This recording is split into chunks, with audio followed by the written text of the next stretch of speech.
Ladies and gentlemen, buckle up. Tonight, the Unconventional Pastor discusses personal development and how it affects certain religious attitudes. A continuation from last week. It's coming up in just a moment with Bob Greaves on the Unconventional Pastor.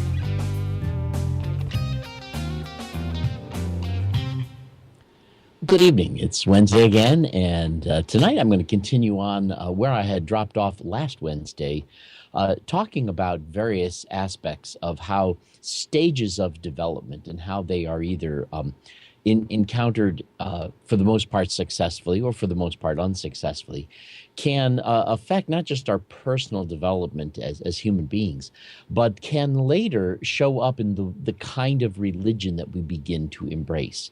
And the reason for that, as I was talking about last week, is that sometimes we embrace religion as a way of compensating for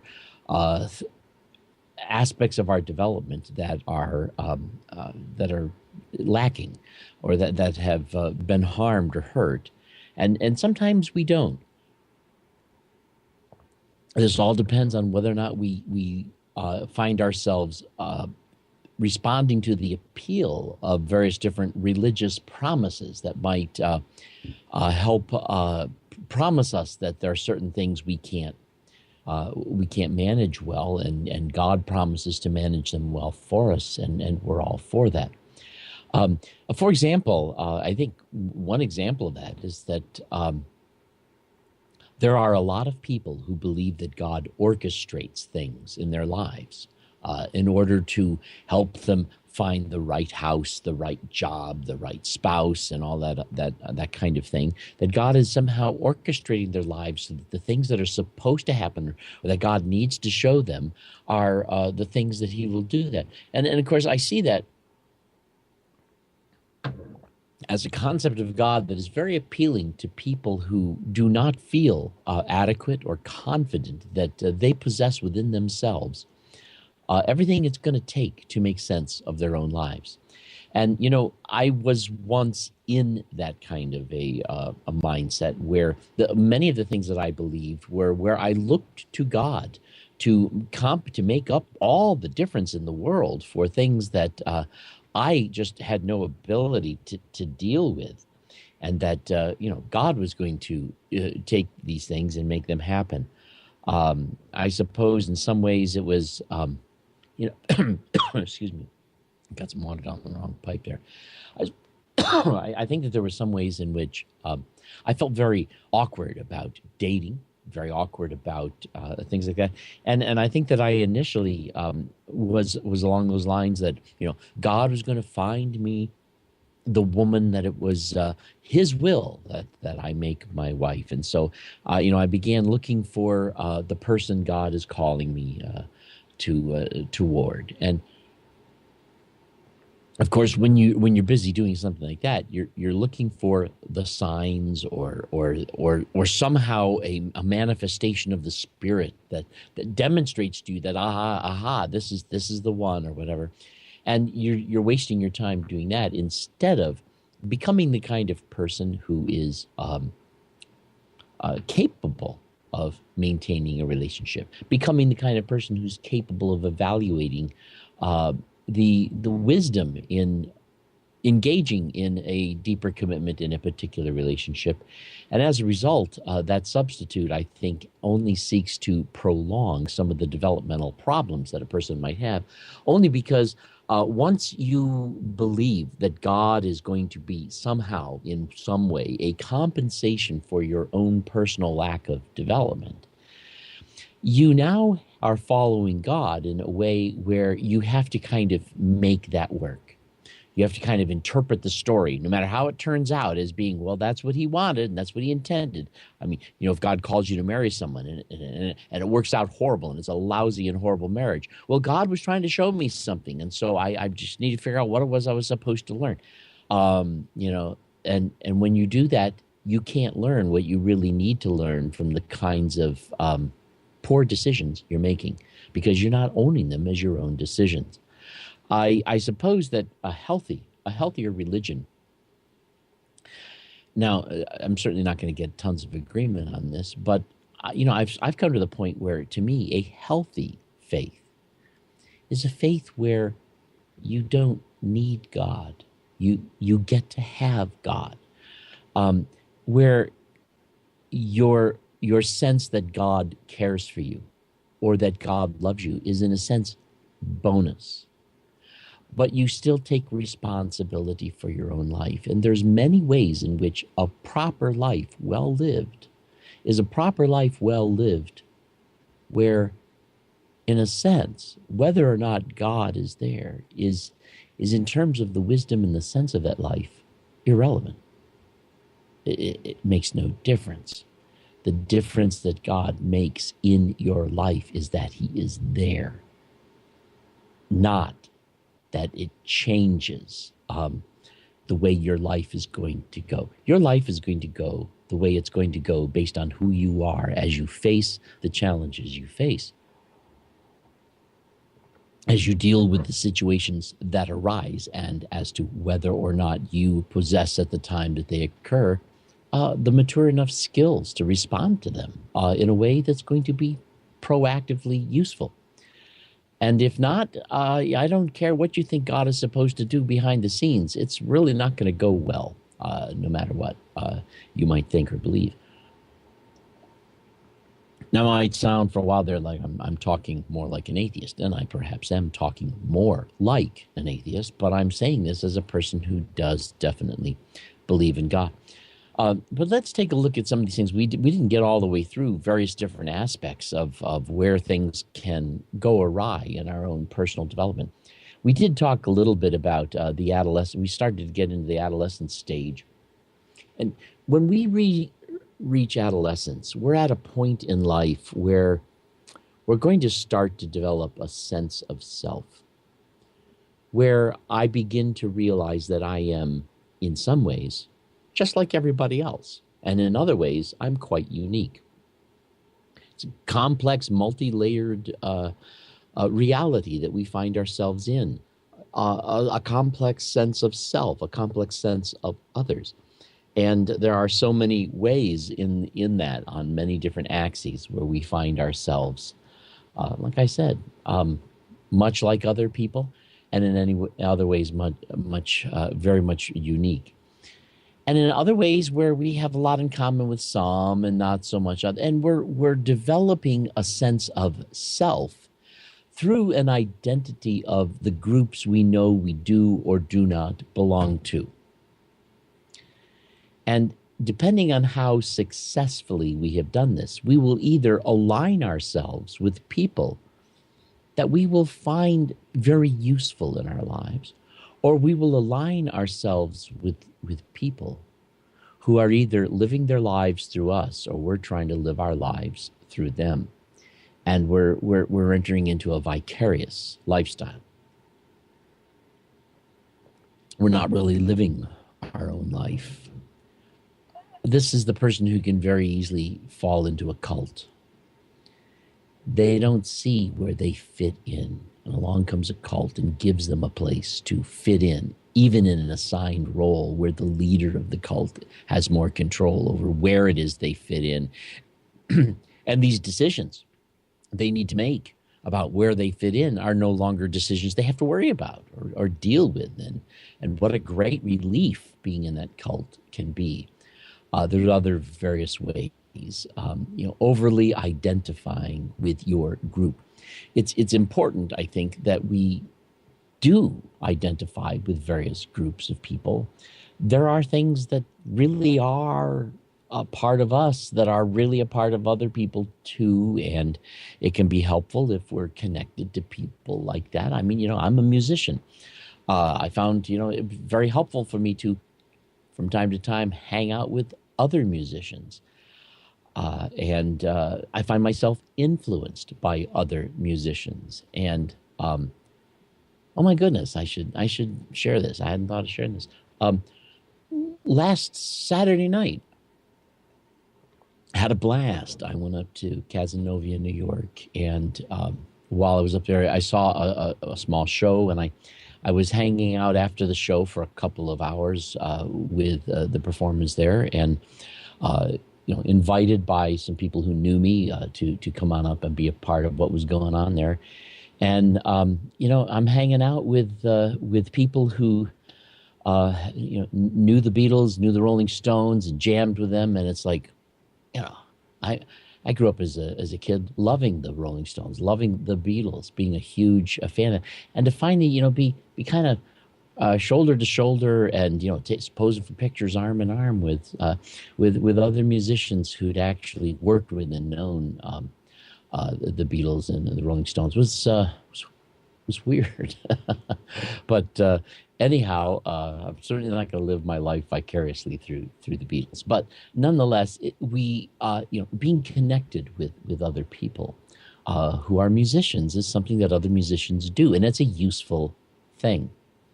But you could see, I think, how that could fall entirely out of balance if you're going to start living your life through music instead of living your life. And some musicians will actually do that.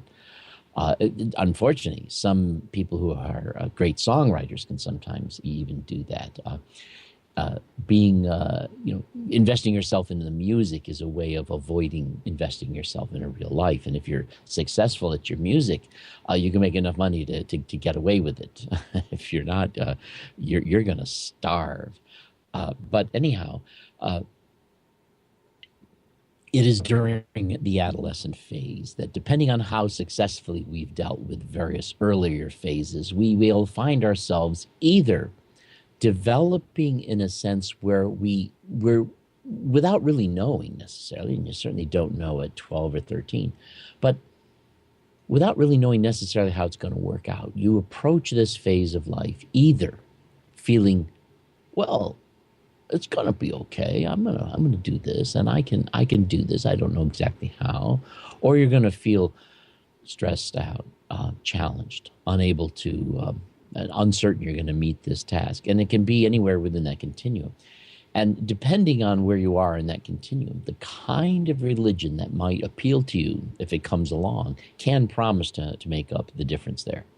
Now, this is a time, of course, when social relationships become very, very important. And young adults have a need to find connections, some that are very personal and close. And it's wonderful for some people if they meet somebody who becomes a good friend when they're somewhere around becoming a teenager. If you meet some people who become your friends and are friends for life, these can be some of the most dear people to you in the world.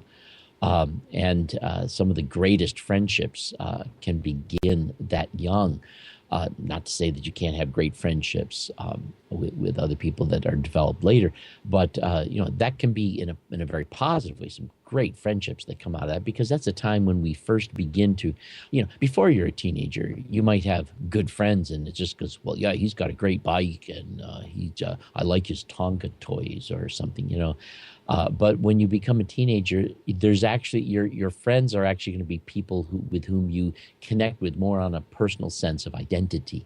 And so some of these friends that you might develop then, if they last, can be hugely significant in the rest of your life. But also, failure here leads to a confusion of your role in life and a weak sense of your own personal identity. You feel inadequate to life. And in fact, that's a great phrase. Nathaniel Branden is the one that I read using it a lot. A lot about Nathaniel Branden I don't like, but he's got some great things to say in some of his books on the psychology of self-esteem and things like that. But he talked about this general sense of feeling adequate to life, which is truly a sign of a person who has come to this challenge of life during that adolescent phase and has some success behind them and is achieving some success in that phase. But if they don't, this can affect our religion later. But we're going to leave that point at some point and go into young adulthood. There's going to come a time when, and young adulthood is not really that different from adolescent, except that one is far more serious about life at that point in time, and life is far more serious with you. When you're 17, you may start to become an adult, and you may be able to get a job and do certain things, and you're interacting in the community. You might even be interested in certain causes. You might start to be developing some political loyalties, what have you. But once you turn into an adult, you're now somebody, when you're 17, you get into a fist fight with somebody you're angry with, and you're going to get scolded. But you get into a fist fight with somebody after you're 18, you can get arrested. You can be charged with assault. Life is not going to be handling you the same way that it did before. You're now an adult. You now have certain legal responsibilities that come at you. And as a result of that, most people find that just arriving at that point where they are legally responsible for themselves, both in terms of behavior and in terms of sustenance and taking care of their needs, this radically alters the sense in which they find themselves approaching the problems of life. And this is a time when you're going to decide, in some ways, whether you're going to approach your career years either socially or anti-socially, or whether you're going to be social with only certain people and very antisocial with others. And so that group intimacy that may have started to develop for the adolescent is now capable of becoming something too inbred or too fearfully avoided. And this can also affect our concept of religion later. We might find that if we're not handling the young adult years, we're going to be looking to religion very easily. That's going to find us not only our wives but our job, to help us make decisions as to where what we should do with our lives, what careers we should pursue. And I got to be honest with you. I certainly was in that category myself at that age, but I certainly wasn't struggling with it. I did have a clear sense of what it was I wanted to do. I just had no idea it was going to be difficult getting myself into doing it. I had known since the time I was 13 that I wanted to be a minister. It was very clear to me.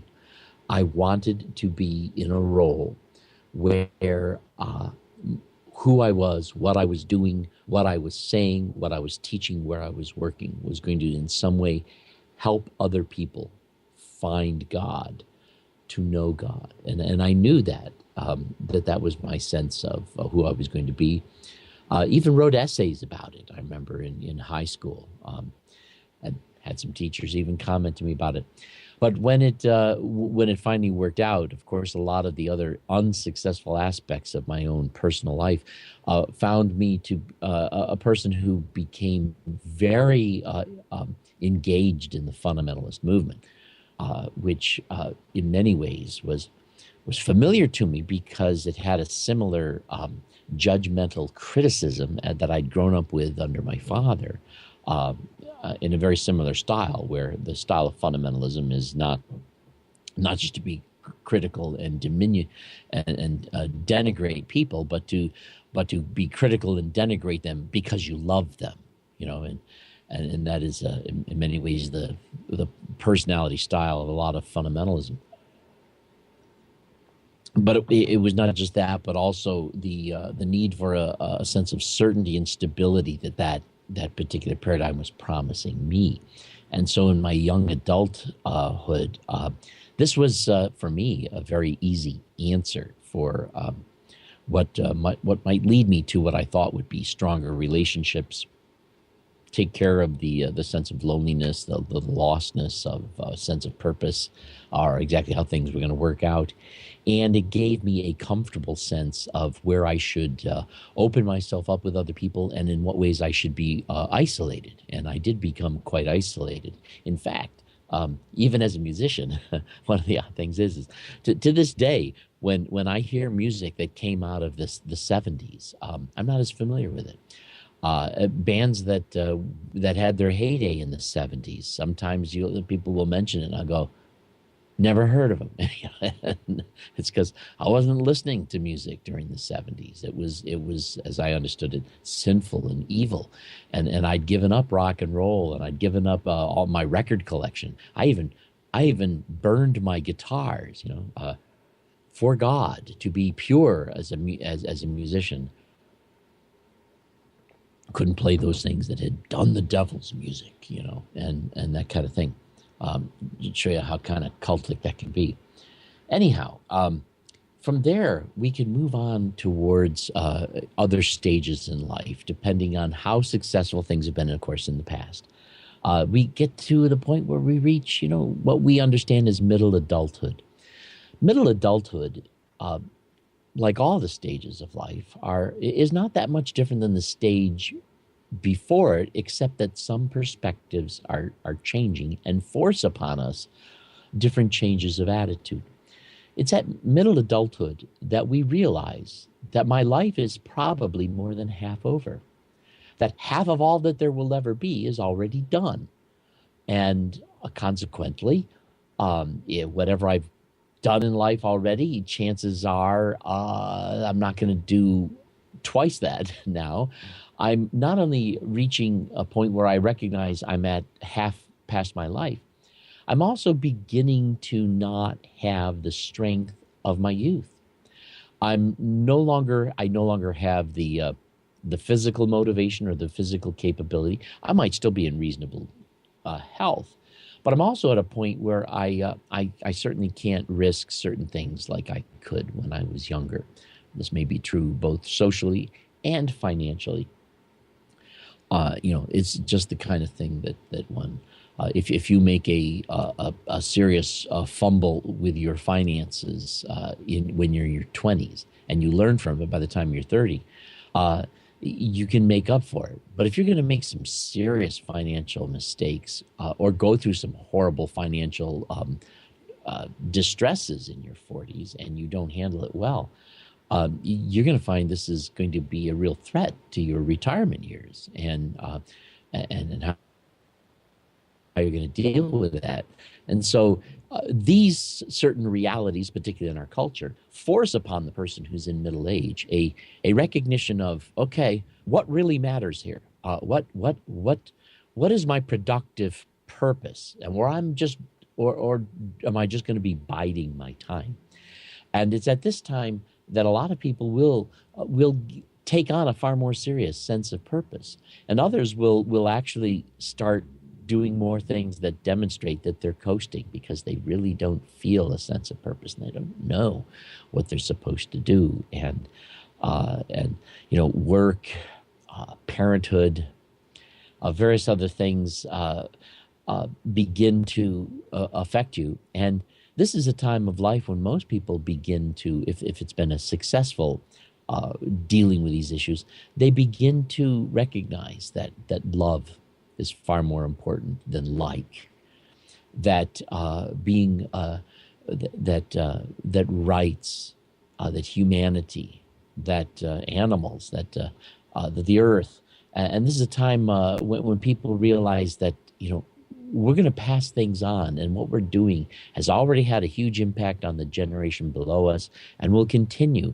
And this is also a time when most adults realize to a certain degree, and we thought we knew what we were doing when we were 20, And now that we're 40 and reaching 60 and all that, we realize we didn't really do much better of a job than our parents did in handling all of the situations and issues of life. We've made as many mistakes. We recognize that all those things we thought were going to work out well didn't in many respects. So it can be a time of great reflection and of reassessment. I might add that many times you hear that phrase, hindsight is 2020. No, it isn't. Hindsight is no better than foresight. The only thing that hindsight has going for it is you saw how it worked out the way you did it. But I tell you what, there are so many different ways it could be done that what you now think you see is the way you should have done it. I guarantee you there's probably people who did do it that way, and it probably didn't work out as well for them either. So hindsight is not 2020. It just feels 2020. You know what? Foresight feels 2020 too, except that we don't talk that way. But we do also, and then after it's been done and it didn't work, we look back at it. We think we now know what we should have done, and we don't. The truth is, the only way to know what's really wisdom is not by looking at your own mistakes and thinking that you should do something different, or even looking at your own successes and feeling like, well, people should do that. Even a lot of very successful people will attribute their success to the things that their ego is invested in and not necessarily those things that actually did bring about their great success. Real wisdom comes from a sense of being honest and open and looking at the way things worked and recognizing the complexity of it all, recognizing that our own proactivity puts us in a better place, but that luck, good luck and bad luck, play a significant role. The things that other people do can't always be counted on. And learning how to live one's life wisely involves giving people a chance, but being prepared to deal with things and accept the losses that happen when people don't behave as they should, including myself. And so, this is a time of life when, if we will open ourselves to it, we can begin to acquire deeper wisdom.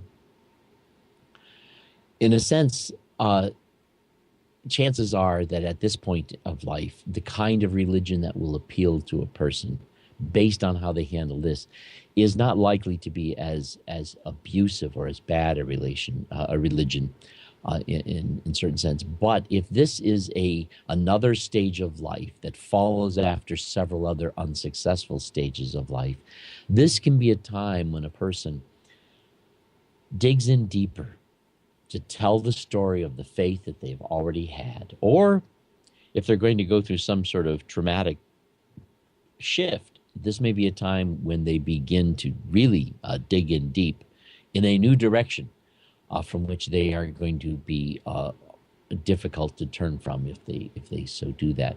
So it can be a dangerous time in terms of the way one approaches faith, in terms of a productive sense of purpose in life. But then, the last stage that we go through in our lives naturally as a part of our culture is that maturity where we realize, okay, I've lived my life, I've done most of what I'm going to do. Chances are there's not going to be another career. When you're 65 and you're getting ready to retire, you're not thinking in terms of, I'm going to start a brand new business and run that for the next 30 years. That's not usually the kind of thing you're talking about. And you're really looking at how you're going to spend the rest of your time till the day you die. Hopefully putting it off. And this is a time when some people look forward to retirement, certain things they were hoping to do. Hopefully they've set themselves up financially well enough that they're going to be free to do these things. And if they're not financially set off, it's now a time where they're going to be feeling like a need to kind of hunker down, stabilize their costs, and figure out how they're going to just move along from day to day. Be a tough time for some people in that respect. By the time you reach this point, you're either of an attitude that life is good, Or you might be at that attitude that life sucks. You could be really anywhere in between there, but there is a sense in which this is one of the important aspects of life. What you think about life. Is it good? Is it evil? Is it fair? Is it meaningless? Is there some meaning in it? And I've certainly come to the point in my own life at 61 where I've accepted the fact that, and some people find this a little hard to take at first, and it can be easily misunderstood if you don't hear it all out. I'm at the point where I've decided that life is meaningless. Relationships are meaningless. There is nothing in and of itself that has any meaning. There's nothing in and of itself that has any purpose. Not really. However, if we feel adequate to life, we find ourselves in a place where we can bring a great deal of meaning to situations. We can bring a great deal of meaning to relationships. We can bring a great deal of meaning to the things that we're doing, to the purposes that we have. And we have discovered that we're no longer looking for meaning. We are the meaning. We bring the meaning. Meaning isn't required in something. I got plenty of meaning inside of me to bring to everything and anything that might be before me to put my hand to.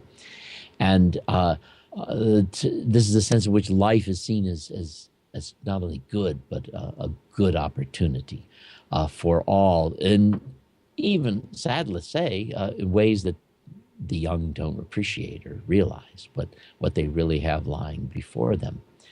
And of course, this is a time of life when you're no longer a parent. Chances are this is a time of life when you're not even that much of a grandparent. You might be a great-grandparent. And there's not a lot of energy, and there's a lot of people who could use your influence, but you're kind of old and irrelevant to them. So it's a strange conundrum. But during old age, most people are not going to change their religion radically. Unless there's a great deal of lack of success in earlier stages of life that have simply never been successfully handled. And even with all the time there is to make up for those differences, and they haven't done it, then they might be susceptible to something. But chances are it's not going to be something too terribly unique. We got a comment here, I think, from Joey. Curse you, Bob. This talk is making me happy and sad at the same time. Well, hey, that's the way it goes. What can I say? There's it can be scary when you realize how responsible we need to be for our own lives. That's the way it is. And yet how delicious that can be and how wonderful it can be. And, I think that, but when was it? It must have been, I didn't realize how much I had arrived at this point in my own life until my house was destroyed in a flood back in 2006. I was on vacation, and I'm not going to go through the story too much. A lot of you have heard it a number of times. And while I was on vacation, the house that I had only bought 2 years earlier and didn't have a lot of equity in it was... although the house was 85 years old, had never been damaged by flood. There had been water in the basement a couple of times. Anyway, I'm on vacation, and while I'm on vacation, there was an unprecedented flood and rainstorm that hovered over the area.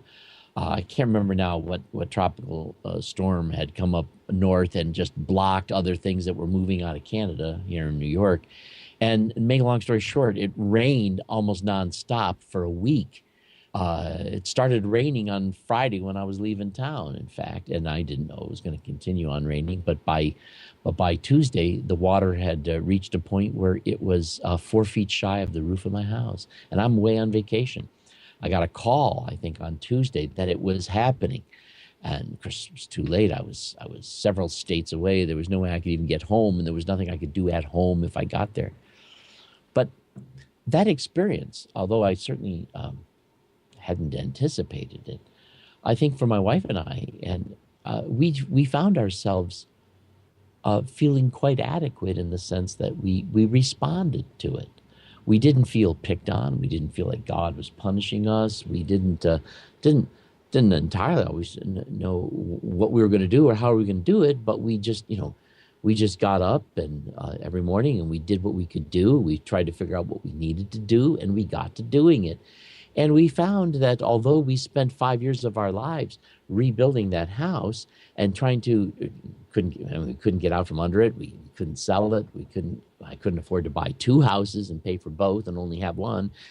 So we did what we could, and we found that we were able to do what we had to do, able to actually garner some of the help that others could give us. So between all the things that happened, it eventually worked out, and we even came up with a plan of what we were going to do if this ever happened again. We put insurance on the house. We made sure that the house was properly built and documented everything that we had done so that if it ever happened again, we would be able to make a proper insurance claim. And guess what? In 2011, it did. It happened again. The house, at that time, it was about 8 inches higher that next time. And we had about 4.5 hours of notice that it was going to be high enough to reach our first floor. And so we only had that much time to get stuff out. We knew that there was a flood coming. It could be bad. And so we'd gotten everything out of our basement.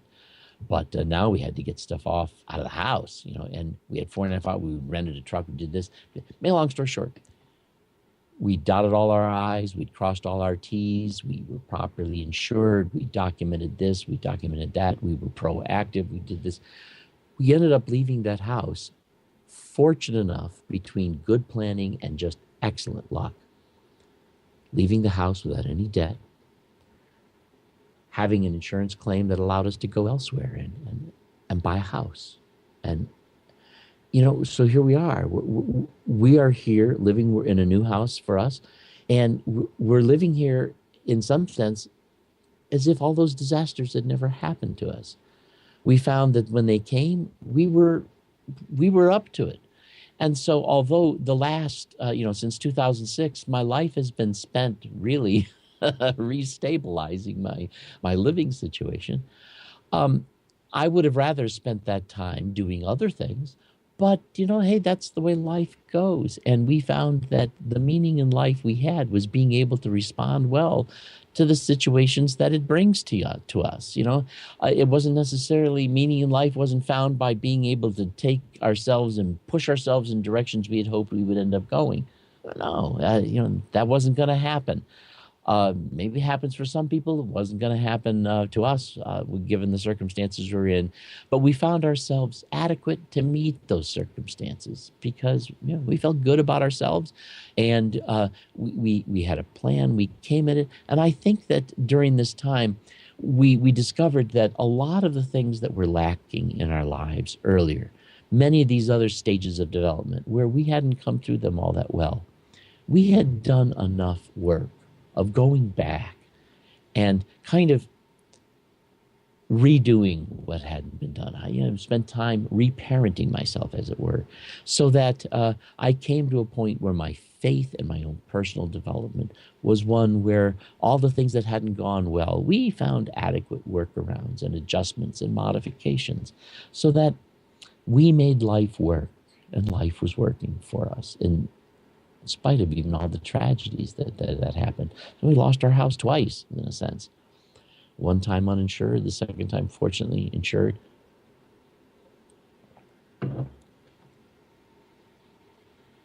I really think that the fact that I had lost my fundamentalism before any of that happened, the fact that I had come to the point where, for me, religion was not a coping mechanism. Religion was not a substitute for living. Religion for me was not a way for me to deal with whether I'm safe or unsafe. Religion wasn't for me a worry about my shame or doubts or how autonomous I am or not, where the locus of control is. Is God running the universe? Do I have no control? These weren't issues for me. No more worrying about whether I need to be proactive or passive, or whether I can be motivated or immobilized. No more of those problems that had been a part of previous years that were not well lived or well responded to, where my development was very much, not going well. Didn't have to worry about my sense of competency. Didn't even worry about where I am in the pecking order. I could care less where I am in the pecking order. I don't even pay attention to any pecking order. Um, and some people find that amusing. In fact, I met the president of the college that I'm a professor at. He was the new president, and I hadn't had a chance to meet him yet. And I actually met him in a bar. I'd never seen his face, and so but someone said, "Oh, you're someone from Broome." I said, "Oh, you're from Broome? Yeah. What's your name?" He told me his name, and I said, "Oh, I've heard the name before." And some people thought, "Well, that's no way to talk to the president of the college." I said, "Well, hey, he's a great president. He's a good person. I think he's done a great job now that I've gotten to meet him and know him." But at the same time, it's not, I'm not there to grovel. So I'm not worried about any pecking order. He's definitely the president, and I am not. But at the same time, that's not that's nothing for me to be worried about or thinking, where is my proper place? Don't even think in those terms.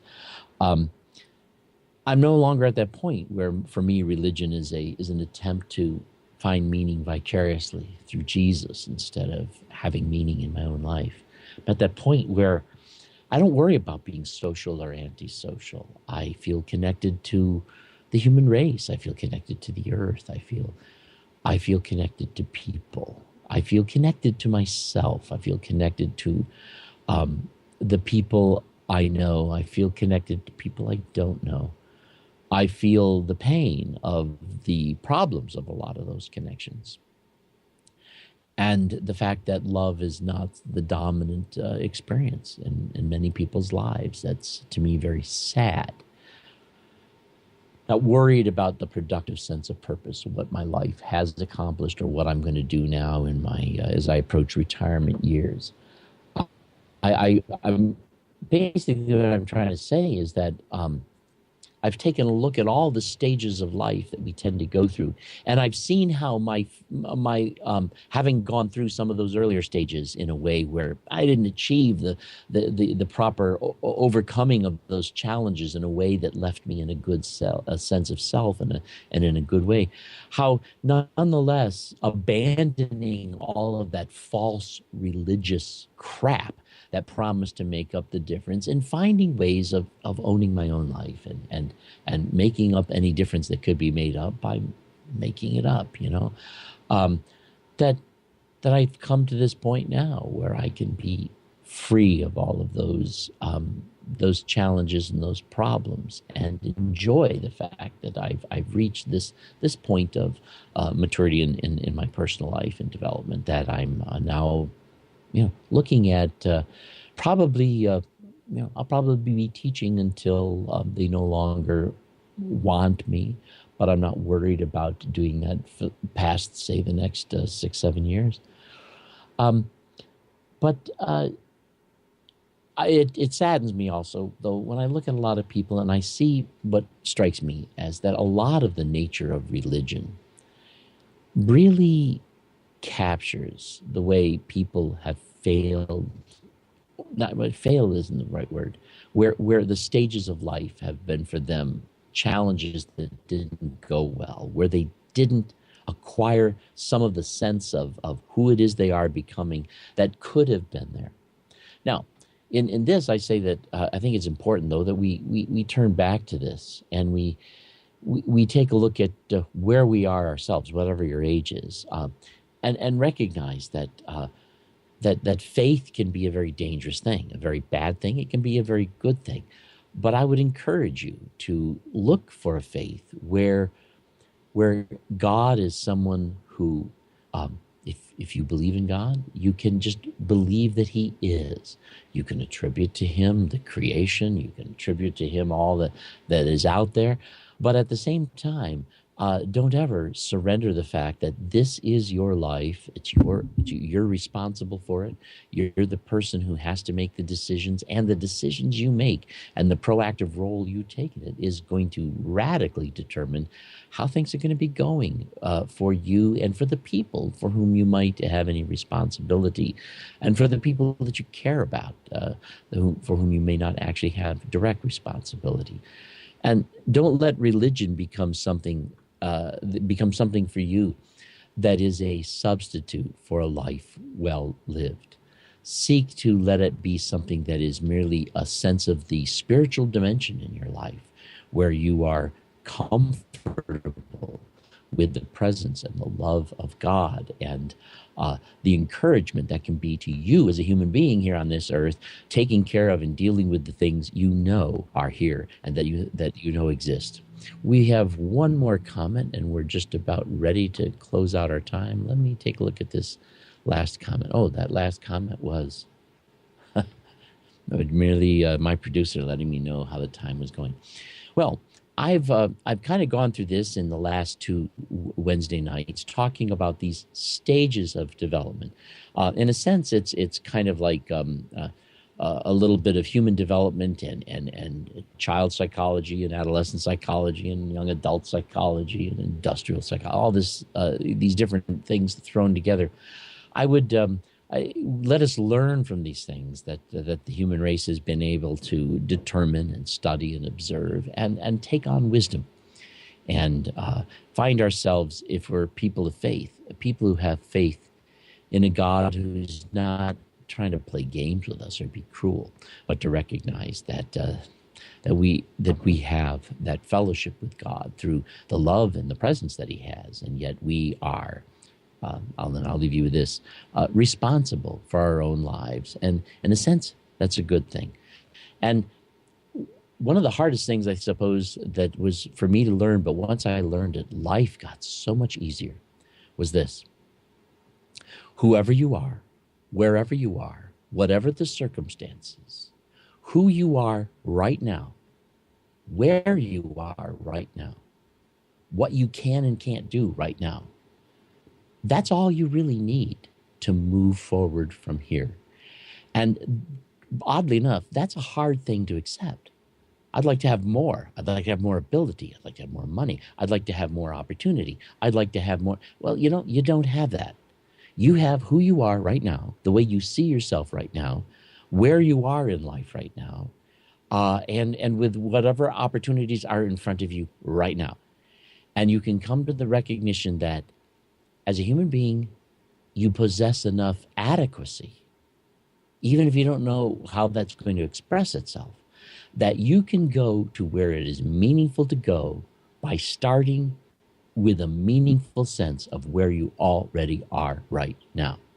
And it was as I learned to embrace that idea that that's what precipitated a great deal of the changes that then came later, so that attitude was something that I began to embrace while I was still in the thick of a great deal of difficulty.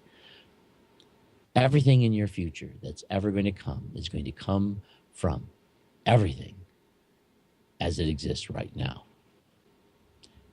Maybe through various processes and what have you, but where you are is adequate enough. Anyhow, that's all I have for tonight, and I'll talk to you again as the Unconventional Pastor next Sunday night, and we'll see you then. And we got a few minutes here, Joey, but that's okay. We'll talk to you later. Take care. Thank you. Ladies and gentlemen, miracle of miracles, Bob Greaves, the Unconventional Pastor, wrapped up early. How is this possible? It's the seventh sign of the apocalypse, I say. Stay tuned. In just a moment, right here on this stage and in Google Hangouts, we're going to have the Cult of Honesty. In just a moment. Don't leave us.